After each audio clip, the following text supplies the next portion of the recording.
नमस्कार, आप सुन रहे हैं द गैंगस्टर सागा मोहब्बत पलों में मेरे साथ। तो पिछले एपिसोड में हमने जाना था, सुबह आई थी एक भरे पानी ग्लास के साथ अमाल के लिए, और कविशा के लिए आई थी उसकी रिस्ट पर अमाल के होठों के साथ। इन दोनों ने सभी ने नाश्ता किया था और अमाल ने कविशा को घर जाने के लिए कहा था उदय के साथ, या भेजा था। अमाल पहुंची थी एक गैंगस्टर ग्रुप के पास जो एक ज़मीन पर कब्जा जमाए बैठे हुआ था। फिर अमाल वहाँ से पहुँची थी मम्मी के पास। मम्मी को वो डॉक्टर के पास लेकर गई थी। उसके बाद वो पहुँची थी घर पर जाकर उसने मॉम के पैर छुए थे और मॉम से अपनी भूख का इजहार किया था और सीधा निकल पड़ी थी अपने रूम की तरफ। सीधा कहाँ? हाँ, याद है आपको। आइए अब अगले एपिसोड में चलते हैं। धड़ल्ले से उसने जाकर बाथरूम का दरवाज़ा खोल दिया था जो लॉक नहीं था, और उससे आवाज़ हुई थी अच्छी खासी, तुम तुम यहाँ क्या कर रही हो? इस तरफ देखते हुए कविशा ने अपने चेस्ट को अपने दोनों हाथों से ढक लिया था, कवर कर लिया था। क्या करती हो? मतलब माना कि मैं तुम्हें अपनी तरफ मुझे खींचना है, लेकिन ऐसे थोड़ी। Shut up. तुम क्या कर रही हो बाथरूम में? तुम्हें ज़रा सा भी मैनर्स नहीं है? हाँ, कि किसी भी बाथरूम में घुसने से पहले तुम मुझसे पे नॉक करो। निकल जाओ यहाँ से। किस तरीके की औरत हो तुम? अरे बाबा, मैं अपने ही बाथरूम में घुसने के लिए नॉक क्यों करूँ? ये मेरा रूम है और ये मेरा घर है, मेरा बाथरूम है, और तुम भी तो मेरी हो ना। अपनी बंद आँखों के पीछे से अमाल ने कहा था, चुपचाप से बाहर निकल जाओ और ये रट्टे लगाना बंद करो। तुम मेरी हो, मैं तुम्हारी नहीं हूँ, समझी तुम? तो जाओ यहाँ से। जाना ज़रूरी है क्या? क्योंकि मुझे भी तो नहाना है ना। तुम तुम यहीं जाओ, मैं जाती हूँ, और आंखें खोलने की कोशिश मत करना। अरे रे रे, रुको रुको, अमाल ने उसे रोकते हुए कहा। अपने दोनों हाथों को उसने हवा में कर लिया था, बिना ये जाने कि कविशा किस दिशा में खड़ी है। क्या है? ऐसा करो, मैं यहीं खड़ी रहती हूँ आँख बंद करके, तुम नहा लो। क्या मतलब है तुम्हारा?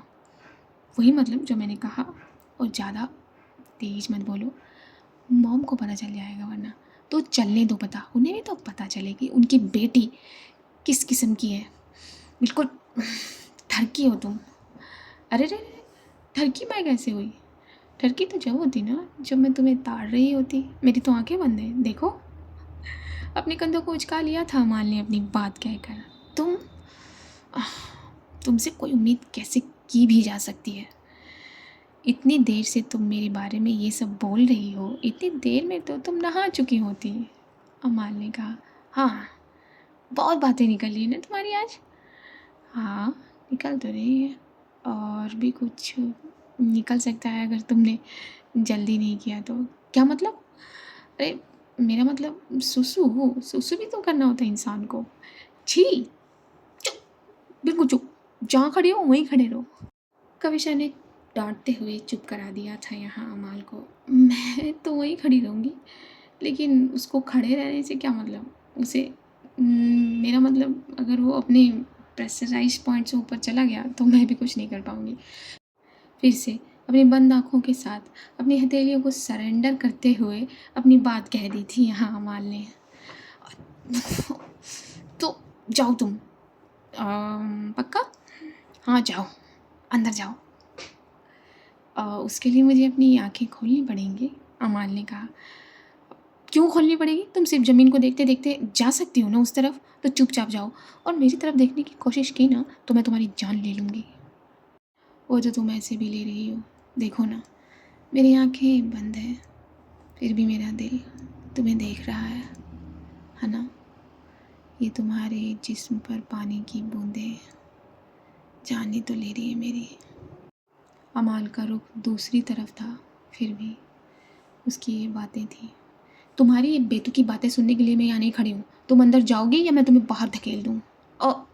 ठीक है, जाती हूँ, क्योंकि अब प्रेशर पॉइंट ज़रा ढीला हो रहा है। अपनी आंखों को नीचे करते हुए ही अमाल अंदर की तरफ बढ़ गई थी, और नहाने वाला जो पोर्शन था, जो एरिया था, कोना था, वहाँ कविशा जल्दी जल्दी नहाने लगी थी।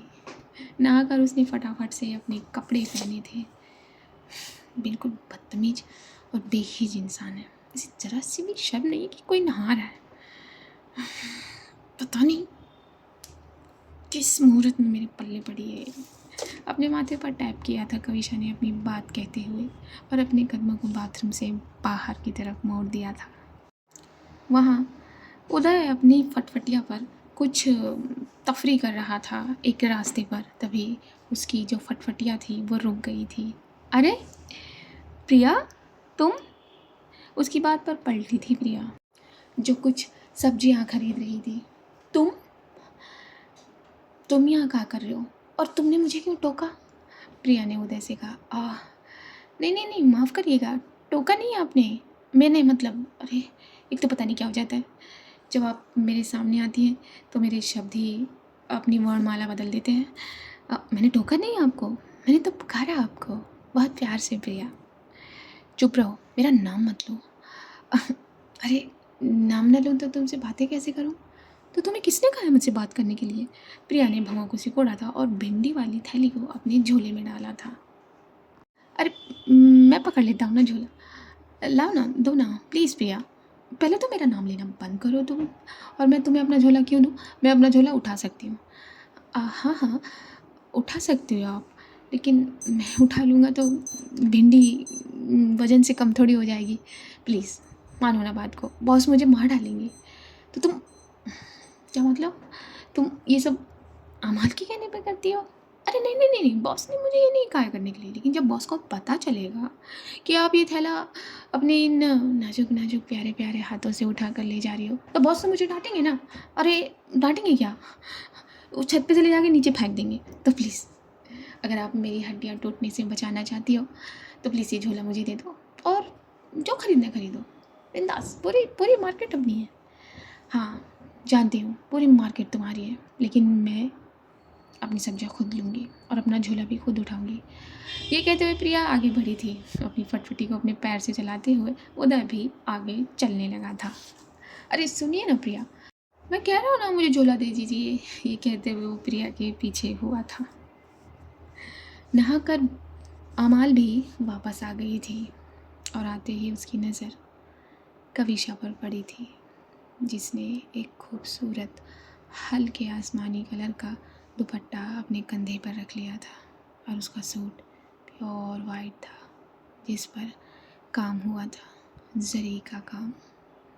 और उसके वो बालों से निकलती बूंदें उस वाइट कलर के सूट पर पड़ रही थी, जो ज़रा गहरा ताल्लुक़ बना रही थी स्किन के साथ।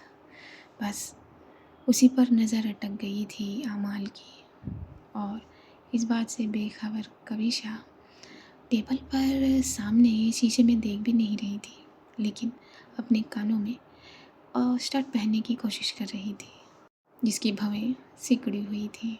उसे देखते देखते ही अमाल के कदम ठीक उसके पीछे जाकर रुक गए थे। शीशे के सामने ड्रेसिंग टेबल पर एक छोटा सा टेबल लिए कविशा बैठी हुई थी। इतने गुस्से में अगर कानों में ये डालोगी तो कानों में दर्द होगा ना। अमाल के वो लफ्ज़ थे। अमाल अपनी बात कहते हुए कविशा का वो हाथ पकड़ गई थी। मैं पहना दूँ? नहीं, तुम क्यों पहनाओगी? चुप। जब कविशा अपनी बात कहते हुए खड़ी हुई थी तो उसने अमाल का वो हाथ झटकना चाहा था, जो उसने उसके कानों पर रख दिया था, और अमाल ने दूसरे हाथ के फिंगर से कविशा के होंठ बंद कर दिए थे, और कविशा की आंखें अमाल की आंखों में गई थी, जैसे अमाल की आंखों ने कविशा की आंखों को पकड़ लिया था, पकड़कर बांध लिया था अपने आप से, और ये दोनों एक दूसरे को देख रहे थे। तुम जानती हो तुम कितनी खूबसूरत हो, हाँ, और तुम्हारे ये कान चार चांद लगाते हैं तुम्हारी खूबसूरती में। हर एक अंग तुम्हारा न जाने क्या क्या दर्शाता है, क्या क्या बताता है। और उनमें ईयरिंग्स इतनी ये गुस्से से पहनाओगी तो वो हर्ट नहीं हो जाएगा। हाँ, और मेरी मोहब्बत को कोई हर्ट करे ये मुझसे बर्दाश्त नहीं, बिल्कुल नहीं। आँखों में आंखें डालते हुए, ये कनेक्शन बनाते हुए, ये खिंचाव लेते हुए अमाल ने अपनी बात कही थी। अमाल के एक एक शब्द को उसकी आंखों में घूरते हुए सुन रही थी कविशा। अमाल ने अपनी बात कहते हुए अपने कनेक्शन को ज़रा भी हिलाए बगैर कविशा के एक कान में वो स्टड पहना दिया था। हल्का सा घूमो। उसके ये बोलने पर कविशा घूम गई थी, लेकिन इनकी आंखों ने अपनी डोर ज़रा भी ढीली नहीं की थी। सांसें तेज हो गई थी कविशा की। हाँ, तेज हो गई थी। ये तुम्हारे बालों से निकली बूंदें तुम्हारे सूट पर पड़ रही हैं और वो दिखा रही हैं जिससे मेरा दिल बहल रहा है, बहक रहा है। तो फिर अगर बहक कर कुछ कर जाए तो मुझे इल्ज़ाम न देना, क्योंकि ये तुम्हारा कसूर होगा, तुम्हारे इस हुस्न का कसूर होगा। ये कहते हुए भी अमाल ने वो दूसरा वाला स्टड पहना दिया था और कविशा ने उसे ज़ोर से नहीं, हल्के से पुश किया था और आंखों का कनेक्शन टूटा था। अमाल थोड़ी दूर हो गई थी। दर्द हुआ तो उसके कंधे पर। जानती हो ना कि तुम्हें दर्द है, तो फिर क्यों पंगे लेती रहती हो मुझसे? और किसने कहा था तुम्हें मेरे नज़दीक आने के लिए? हाँ, ये कहकर मुड़ने लगी थी कविशा। तभी अमाल ने उसकी हथेली को झट से पकड़कर उसे अपने आप की तरफ खींच लिया था और फट से उसकी कमर में हाथ रख लिया था अपना। फिर से ये करीब हुए थे, फिर से इन दोनों की आंखों ने डोर बांध ली थी। मैं नहीं आती तुम्हारे करीब, तुम खींचती हो मुझे जानबूझकर, है ना? तड़पाना चाहती हो मुझे। हाँ, कितना तड़पाओगी?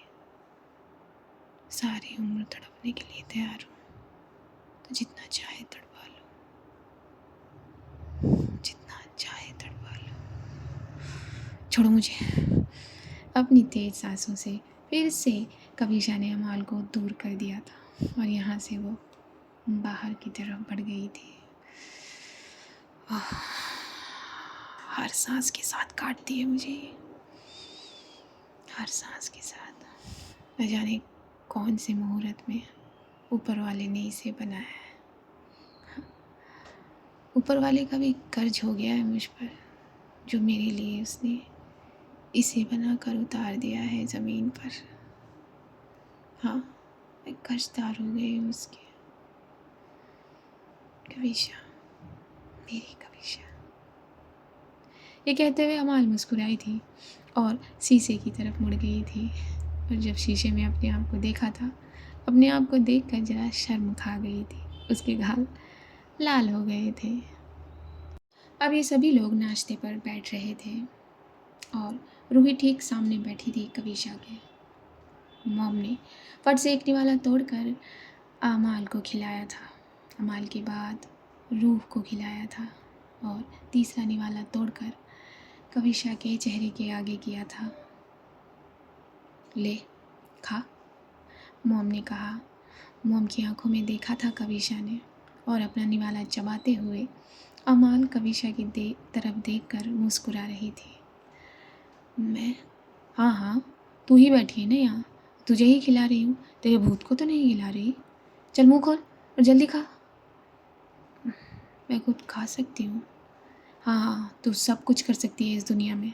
चल अब मुँह खोल, खोल वरना ऐसे ही डाल दूँगी, मॉम ने कहा। और कविशा ने फट से मुंह अपना थोड़ा सा ओपन किया।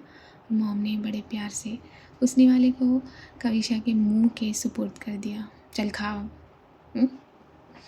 और अमाल भी अब अपने हाथ से खाने लगी और रूही भी अपने हाथ से खाने लगी। अमाल को देखकर भवें सिकोड़ी थी कविशा ने और अपना निवाला चबा रही थी। हैरानी से मॉम की तरफ देखने लगी थी कविशा और मॉम की तरफ जब देख रही थी तो उसका दिल ज़रा पिघल रहा था। एक अलग भाव ले रहा था मॉम की तरफ, और उसकी नज़रें मॉम के आगे आदर में झुक गई थी। हालांकि वो बात अलग थी कि मॉम अभी उसे देख नहीं रही थी। उसकी झुकी आंखों में ज़रा पानी आ गया था, लेकिन कविशा ने उसे बाहर नहीं आने दिया। अपनी नज़रें दूसरी तरफ कर ली। दूसरी तरफ की तो उसे रूह दिखी। रूह अपने प्लेट में पड़े खाने को अपनी उंगलियों से सिर्फ इधर उधर घुमा रही थी। रूह परेशान लग रही थी। इसे क्या हुआ है? अपना निवाला चबाते हुए कविशा अपने मन में कह रही थी, लेकिन उसने यहाँ रूह से कुछ नहीं पूछा। कविशा अपना नाश्ता किए फट से खड़ी हो गई। अरे कहाँ चली? बैठ, कुछ बात करनी है। आओ, वो मुझे थोड़ी देर के लिए अपनी बेकरी जाना है, बस एक छोटा सा काम है, मैं जल्दी आ जाऊँगी वापस। हाँ हाँ चली जाना, मैंने कहा ना एक ज़रूरी बात करनी है तुझसे, तो बैठ, मॉम ने कहा था। चुपचाप कविशा अपनी सीट पर बैठ गई थी। अमाल, शादी तो हो गई, अब जैसे भी हुई हो। जैसे भी जब कहा मॉम ने तो कविशा की तरफ देखा। कविशा ने अपनी नज़रें हल्की सी झुकाई। तो अब जाकर कुलदेवी के दर्शन भी कराओ। अमाल की तरफ देखकर अपनी गर्दन हिलाकर मॉम ने कहा। अमाल खुश हुई थी, बहुत खुश। हाँ मॉम, बिल्कुल। कब जाना है? अब बस आदेश दीजिए। कब जाना है क्या? कल बहुत अच्छा मुहूर्त है, दिन भी बहुत अच्छा है, तो तुम दोनों कल निकल जाना। और हाँ, सुबह भोर निकलना। निकलने में इतनी देरी क्यों करती हो? हाँ, ज़्यादा तैयार होने में टाइम लगता है क्या? जब अपनी लास्ट वाली लाइन कही तो कविशा की तरफ देखा मॉम ने। लेकिन मॉम जी, क्या ज़रूरत है जाने की? क्या मेरा जाना ज़रूरी है? हाँ हाँ ज़रूरत है, और मैं तुझसे पूछ नहीं रही हूँ, तुझे आदेश दे रही हूँ। हाँ, और तेरा ही जाना ज़रूरी है, तूने ही तो शादी की है ना अमाल से, या और कोई करके चला गया और तुझे यहाँ छोड़ गया? हाँ, चुपचाप से कल तैयार हो जाना और दोनों भोर में निकल जाना, समझे तुम दोनों? और दर्शन ठीक से करके आना। जी मॉम, जैसा आप कहो। अमाल ने तो फट से अपना सर हिलाकर आदेश को कबूल किया। कविशा चुपचाप बस अपनी नज़रें नीचे कर ली। ओ मॉम, मुझे बेकरी जाना है। हाँ जा। जैसे ही कविशा अपनी कुर्सी से मुड़ी, वैसे ही रूही भी उठकर चली गई। रूही को कोई काम था, उसने मॉम से कहा और वो घर से बाहर आ गई। कविशा जरा बही खाता या डायरी जो भी वो लिखा करती थी वो लेने लगी थी, और वो बाहर निकलने लगी थी। रुक, कैसे जाएगी? बस से मॉम, बस से जाएगी, मेरे घर की बहू बस से जाएगी। चुप कर। यह कह के मॉम ने एक दास को बुलाया। दास ने एक गाड़ी निकाली जो मॉम की थी। जा, ये तुझे छोड़ आएगा, और हाँ, शाम को जब भी आना होगा फ़ोन कर देना, ले आएगी अमाल तुझे वहाँ से। जा। मॉम, इसकी ज़रूरत नहीं है, मैं चली भी जाऊँगी और आ भी जाऊँगी, मुझे किसी की ज़रूरत नहीं है। हाँ हाँ, तू बहुत बहस करती है, मैंने कहा जा तो जा, तुझे छोड़ कर आएंगे ये, जा। मॉम ने धकेलते हुए भेजा था कविशा को, और वो मुड़ गई थी। पीछे पीछे वो दास भी मुड़े थे, और वो कार अब बेकरी की तरफ चली गई थी। जब बेकरी की तरफ वो कार जा रही थी तो रास्ते में एक जगह रुक गई थी। गांव का एक रोड है, ज़रा गाड़ियां आने जाने में बाधित हो जाती हैं तो ज़रा रुकना पड़ता है। बस इसी रुकावट पर रुकी थी वो कार। कविशा ने खिड़की की बाहर की तरफ देखा था तो पीछे से उसे कुछ नज़र आया था। रूह? रूह क्या कर रही है यहाँ? नहीं नहीं, रूह नहीं होगी। कविशा ने अपनी आंखों को झटका, वापस से वहीं किया अपनी आंखों को। नहीं, ये तो रूह है। लेकिन ये लड़का कौन है? इससे रूह बात कर रही है, और इतनी परेशान क्यों लग रही हैं दोनों? क्या बात है? लेकिन रूह ने तो नहीं, मुझसे क्यों कहेगी? लेकिन रूह कभी इतनी उदास नहीं रही जितनी आज नाश्ते पर थी। यहाँ शाम के नाश्ते की बात हो रही थी, और इतने में कार आगे बढ़ गई। कुछ सोच या कह पाती, काका ने कार को आगे बढ़ा दिया था। बेकरी पहुंच गई थी कविशा, और सब अपने अपने कामों में जुट गए थे। उदय वहाँ प्रिया को लेकर घर पहुंच गया था उसे छोड़ने के लिए। मम्मी ने उसे वहाँ बिठाकर चाय पिलाई थी और नसीब देखिए कि प्रिया के हाथ की मिली थी। यहाँ कविशा घर लौटी थी। घर लौटने के बाद सबने साथ मिलकर खाना खाया था। मॉम ने फिर एक बार जताया था सुबह उठकर जल्दी जाने के लिए। कविशा मन नहीं था, चिढ़ रही थी वो, लेकिन फिर भी उसने सिर्फ सुना था मॉम के आदेश को। अब ये दोनों अपने रूम में चले गए थे। अमाल अपनी बेड पर आधे तौर पर लेटी हुई थी, अपने पलंग के सिरहाने पर अपनी बैग लगाए, और कविशा इधर उधर कर रही थी। क्या हुआ? क्या कदमों में चैन नहीं है? बैठ जाओ एक जगह। तुमसे मतलब कदमों में चैन हो या ना हो? हाँ, तुमसे किसने कहा मेरे कदमों को देखने के लिए? तुम देखो ना जो तुम कर रही हो, कविशा ने डांट कर कहा था अमाल को। अच्छा बाबा ठीक है, तुम्हारा घर है, तुम्हारा रूम है, जो चाहे वो करो। हाँ तो चुप रहो, ओके। अमाल अब तिरछी निगाहों से कविशा को देखने लगी थी। कविशा के अंदर एक बात चल रही थी, वही जो उसकी आंखों ने देखा था। वो सब तो ठीक है, तुम्हारे चहलकदमी वाले ये भाव, लेकिन पैकिंग तो करनी होगी ना। अमाल ने अपनी गर्दन को दाहिनी तरफ झुकाकर कहा। हाँ मैं कर लूँगी अपनी पैकिंग। करना ही क्या है, 2 कपड़े तो लेने हैं। शायद तुम भूल रही हो कि मुझे भी तुम्हारे साथ जाना है। मेरा मतलब तुम्हें मेरे साथ ही जाना है। हाँ जानती हूँ, मैं भूल नहीं सकती है, लेकिन तुम अपनी पैकिंग खुद कर सकती हो ना, कविशा ने भवों को सिकोड़ कर कहा। हाँ अगर मेरी बीवी कर दे तो ज़्यादा अच्छा रहेगा, क्योंकि मेरी बीवी के पास बड़ा अच्छा हुनर है कपड़े चूज़ करने का। मैंने कहा ना मैं नहीं करूँगी, खुद करो। ओह तो मानती हो ना मेरी बीवी हो। क्या कहा तुमने? कुछ नहीं, कुछ नहीं कहा, कर लूँगी पैकिंग अपनी। मुस्कुरा दी थी अमाल, और कविशा अपने वो चिंतित वाले कदम जरा टेरिस की तरफ बढ़ा चुकी थी। टेरिस पर जाकर वो आसमान को देख रही थी। उसे सुकून मिला था आसमान को देखकर। चाँद नहीं था, लेकिन तारे बहुत सारे थे। वो तारों को देखती, कभी अपने पैरों को देखती। अपने दोनों हाथों को अपने सीने पर बांध लिया था। इस टेरिस पर एक कबूतरों का घर था। कबूतर कह लीजिए, कोयल कह लीजिए, तोते कह लीजिए, जितने भी पक्षी थे उन सब के लिए एक घर बनाया हुआ था अमाल ने। वो उसमें खाना रखा करती थी। जो भी पक्षी यहाँ से गुजरता वो थोड़ा सा अपना पेट भर लेता, जिसे ठहरना होता वो ठहर जाता, जिसे अमाल का होना होता वो अमाल का हो जाता। इसलिए उसने ये घर बनाया था। वहाँ तोते आकर सो रहे थे। तोते को कभी सोता हुआ देखा है आपने? बस वो कितने खूबसूरत लगते हैं सोते हुए। बस घर के उसी साइड वाले पेड़ पर वो बैठे हुए थे। कई तरह के पक्षी टेरिस पर भी थे। अमाल उनके पास जाकर बैठ गई थी। तभी उसकी नज़र हवेली के गार्डन में पड़ी थी। जब उसने देखा तो रूह थी। रूह भी कुछ उसी तरह के कदम ले रही थी और अपने माथे को बार बार रगड़ रही थी। परेशान लग रही थी वो। कविशा अपनी जगह पर खड़ी हो गई थी। इसे क्या हुआ है? ये इतनी उदास तो नहीं रहती, इतनी परेशान तो नहीं रहती। क्या हो गया इसे? पूछूं? नहीं नहीं नहीं, मैं कैसे पूछूं?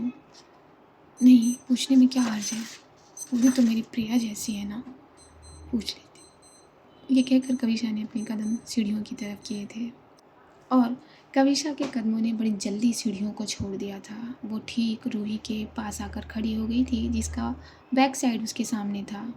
कविशा ने रूही के कंधे पर हाथ रखा था, जिससे वो डर गई थी, चौंक गई थी और पीछे मुड़ी थी। भाभी, आपने मुझे डरा दिया। सॉरी, मेरा वो इरादा नहीं था, कविशा ने कहा। कोई बात नहीं भाभी। क्या हुआ, आप सोई नहीं? नहीं, मुझे तो नींद नहीं आ रही, लेकिन सोई तो तुम भी नहीं रू। क्या हुआ है? कुछ नहीं हुआ भाभी, कुछ भी नहीं हुआ। अपनी नज़रें इधर उधर कर रही थी अपनी बात कहते हुए रूही। कुछ तो हुआ है रू। वो बात अलग है कि तुम मुझे बताना नहीं चाहती, लेकिन कुछ तो हुआ है।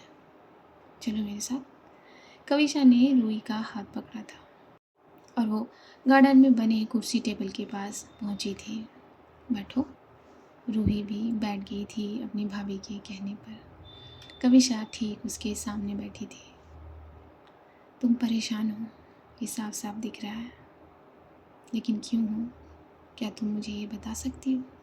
कविशा ने बहुत मुलायम लफ्ज़ों में रूही से ये पूछा था।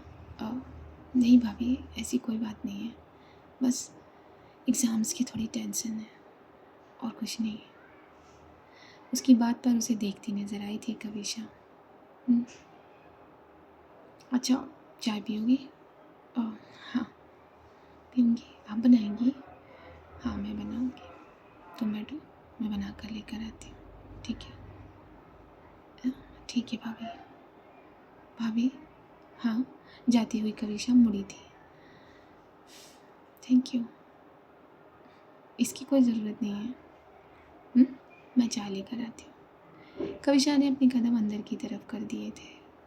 तो जानेंगे कविशा कैसे रूही से बात करती है, कैसे उसके मन की इस चिंता को निकालती है अगले भाग में, अगले एपिसोड में। क्योंकि आज का एपिसोड यहीं पूरा हुआ। अपनी राय लिखना ना भूलिएगा, अपने कमेंट करना ना भूलिएगा। जिस तरह आपका सब्सक्रिप्शन ज़रूरी है, उसी तरह आपके कमेंट्स, लाइक, शेयर भी बहुत ज़रूरी हैं। मेरा काम है कहना, आपका काम है करना। मैंने तो अपना काम कर दिया, अब आपकी बारी है। ओके। और क्या कहूँ मैं आपसे? दुआ करिए, जल्द आऊँ पार्ट लेकर। तब तक के लिए see you at the other side. नमस्कार।